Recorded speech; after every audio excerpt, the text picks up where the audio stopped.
may not have as much drama and playfulness. But on the flip side, you get 2016 Porsche Boxster GTS. That's the 981 generation. We're powered by a 3.4 liter flat six. That's naturally aspirated, making 330 horsepower, 273 pound-feet of torque with a 7,800 RPM redline. This one comes with the 6-speed manual transmission, 0 to 60 rated at 4.7 seconds, whereas with the PDK, which we have reviewed previously on this channel, 4.4 seconds. But I think most of us would agree that that slight penalty in speed is worth the added engagement. This comes with strut suspension, both front and rear, which is technically and theoretically inferior to something like double wishbone on the Evora GT, but we'll see how Porsche tuned and set that up. This one has no mods, but the options that are relevant would be PTV, that's the Porsche torque vectoring, an LSD in the back, and the X73 suspension. That makes it sit 10 millimeters lower than stock and has higher spring rates compared to PASM. And on the market, you can get something like this for about 60K plus or minus. Now, when it comes to the 981, the older gen, versus the 982, aka the 718, the newer gen, they're more similar than different. I mean, the taillights on the newer one are a little bit smaller, and the headlights, rather than being squarish, a little bit more triangular. They look very similar, both outside and inside. The interior also is very much just like the 718. Very small changes.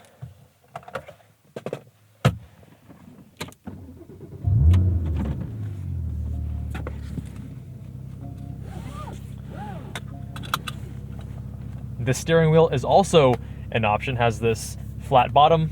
We have Sport and Sport Plus, which will give a more immediate throttle response, and the Sport exhaust that is going to, of course, make things louder. Sport Plus gives us rev match. We don't want that, so we're going to start off in Sport. We're weighing in right around 3,000 pounds.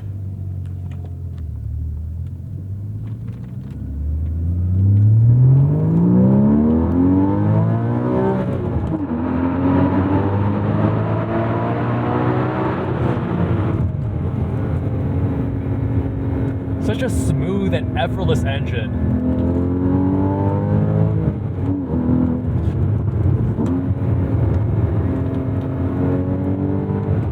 And the flat six howl that comes with Porsches is unmistakable, so enjoyable.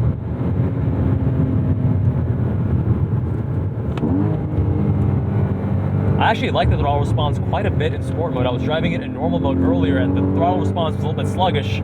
Actually makes it harder to rev match appropriately too. Now, a lot of the inputs here, compared to the 718, they feel lighter, and you can sense that this is a prior gen based on the inputs. And what I mean is that they've perhaps refined and tweaked some of these inputs in the 982, such as the steering. The steering it's E-Pass. It's the first generation of Boxster to have E-Pass, because the prior gen, the 987, was hydraulic. And it's very light. It's relatively direct, but you don't have much feedback through the wheel. Part of that is also going to depend on the tire setup you have. The manual transmission, also very light. Not much effort to get between gears, which makes it congruent, the steering and the transmission. But it does have these really long throws. And you almost want a little bit more resistance. Although it is at least very crisp, and you're not going to ever misshift this thing. It has crisp delineations between neutral and each gate. There's no ambiguity. It is low effort. Even the pedal box. The brakes have less immediacy and firmness compared to the 718. Again, the modern versus the prior gen feel. And it's subtle, it's not a huge difference, but it's absolutely noticeable.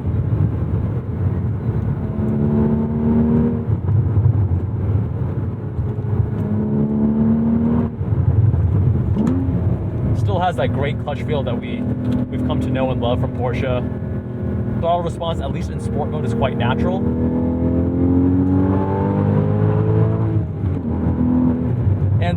McPherson strut suspension in all four corners, a lot of people will tell you how that's a huge limitation of the Caymans and the Boxsters. And to an extent it is, at least when you're driving it much harder on track, 10/10ths. But on the canyons where you're never pushing it more than 7/10ths, it's actually not much of a downside. Because the way that Porsche has tuned this, and again, theoretically you even get better ride quality with double wishbone because the strut is load bearing. But here they've tuned it in a way such that you don't really feel that compromise. It's an incredibly balanced vehicle, 45-55 weight distribution front to rear, but a very tight polar moment of inertia with the engine right there. You don't have to worry about driving this mid-engine car, whereas with other mid-engine cars, you oftentimes have to be careful because they may snap at you. A snap oversteer, lifting off mid-corner.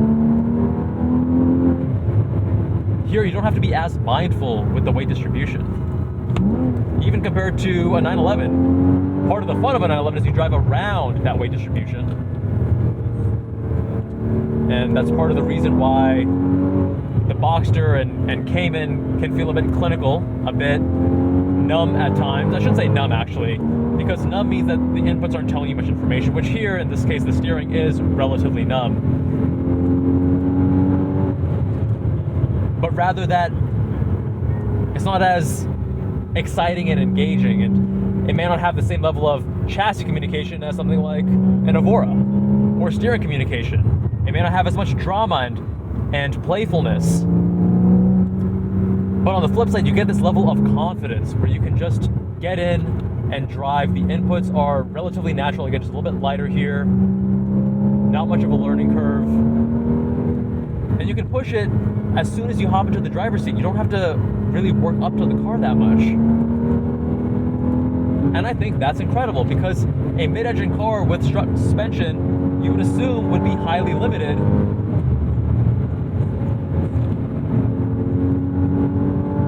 And yet it just works here without issue.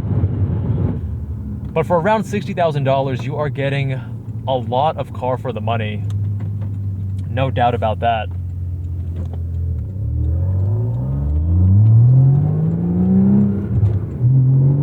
And there's this solidity that you still have even in this generation of Porsche. The car is almost 10 years old, and yet it still feels so well put together. You're not having squeaks and rattles. You still have quite good rigidity without the top. That's another thing you gotta love about the Cayman and Boxsters, which is that you're not really making much of a compromise. If you want that drop top experience, go for the Boxster. And if you don't, then go for the Cayman. You're not paying much of a weight penalty or a chassis rigidity penalty to do so.